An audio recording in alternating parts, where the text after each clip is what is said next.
Magandang muli, ang inyong lingkod, si Chef Roy. Nandito po ako sa Barangay Lawaan, sa bayan ng Dumanhog, sa probinsya po ng Cebu. Ngayon po ay April 30, araw po ng Martes. Apo, 9 AM po. Ito po ang lugar ng bahay po ng pinsan ko. Ito. Ganito po kasimple ang buhay dito. Napaka may siyang view. Malapit sila sa kalsada. Ito ay po simpleng buhay sa paligid nila. Napakaganda ng tanawin. Pupunta po ako sa Miracle Fruits kung tawagin. Samahan po ninyo ako.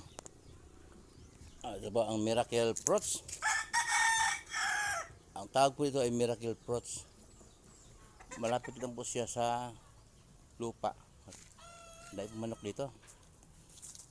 Kapitbahay po ito ng pinsan. Kapitbahay ng pinsan ko. Yan.